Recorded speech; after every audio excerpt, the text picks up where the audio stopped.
안녕하세요. TMTV입니다. 오늘은 베트남 호치민시에 거주하고 있는 외국인 작가 리도티가 VN 익스프레스에 기고한 글을 소개해 드리려고 하는데요. 최악의 상황으로 치닫고 있는 호치민시의 상황 속에서도 희망을 이야기하는 그의 글이 우리들에게도 희망이 되기를 바랍니다. 사회적 거리두기가 강화되면서 도시의 분위기가 달라졌다. 밤낮 없이 일하는 노점상, 복권 판매하는 노인들, 그랩 기사들은 어느 순간 사라졌다. 이제 거리에 보이는 소수의 사람들은 잔뜩 경계를 한 채의 마스크를 단단히 착용하고 땅만 보며 걸어다닌다. 호치민시의 새로운 제한 조치가 시행된 지 이틀째 되던 날, 도로 끝과 거리 모퉁이에 빨간색과 노란색 바리케이드가 등장하기 시작했다. 날이 갈수록 더 많은 건물과 집에 접근 금지 경고, 표지판이 붙었다. 호치민시에 거주하는 외국인으로서 우리는 때때로 다른 사람들보다 더 늦게 소식을 접하는 경우가 많다. 정확한 사실을 알기도 전에 소문부터 듣게 됐다. 친구가 전화를 해 곳곳에 세워진 바리케이드에 대해 이야기했다. 친구의 말에 따르면 코로나19 감염자가 늘어나면서 타우디엔 지역 일부가 봉쇄되고 있다는 것이다. 나는 곧바로 창밖을 내다보았지만 바리케이드는 볼 수 없었고 공안의 모습도 찾을 수 없었다. 일종의 가짜 뉴스라고 생각하고 대수롭지 않게 여겼다. 지난 금요일 아침 나는 식료품을 사기 위해 거리로 나왔다. 집을 나서자마자 나는 뭔가 잘못되었다는 것을 알 수 있었다. 내가 가는 길 끝에 2명의 경비원과 공항들이 바리케이드를 세우고 있는 모습이 보였다. 나는 다른 길로 돌아가야 했다. 골목은 평소보다 더 분주했다. 지난 며칠 동안 사람들은 집 안에 머물며 안전하게 지냈다. 그러나 이제 사람들은 밖에서 무슨 일이 일어나고 있는지 보기 위해 긴장된 모습으로 집 밖으로 나오고 있었다. 타오디엔의 주요 도로에는 새로운 바리케이드가 시민들의 출입을 막고 있었다. 임시 바리케이드에는 제복을 입은 3명의 남성이 배치되어 있었고 그들은 근심 가득한 주민들의 질문에 참을성 있게 대답하고 있었다. 눈앞에 펼쳐진 상황에 두려움이 엄습했다. 나는 식료품을 구입하기 위한 마지막 시도를 감행했다. 길을 돌았고 큰 거리로 향했다.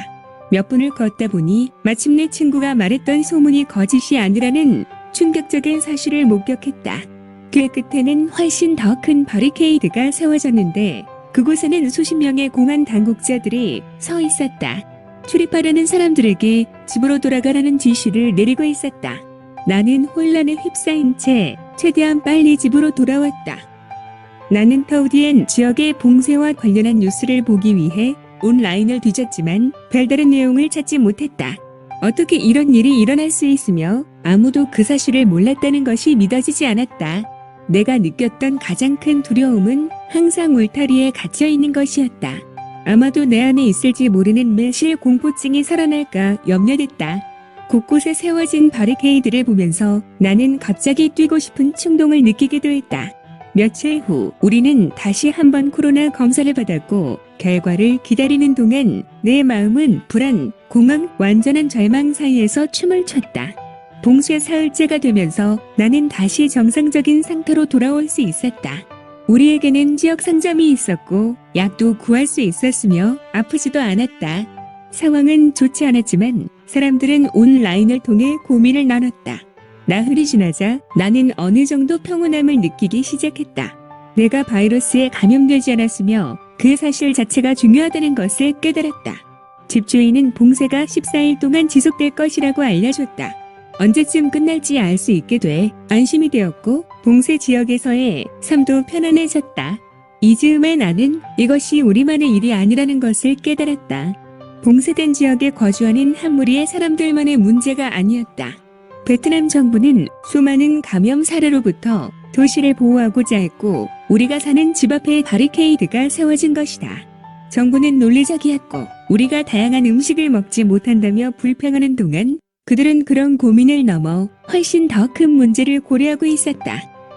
내가 이 문제를 스스로 합리화하고 타협하게 되자 모든 것은 간단해졌다. 우리에겐 아직 작은 기쁨이 있다. 식료품을 사러 가는 20분의 시간이 소중해졌다.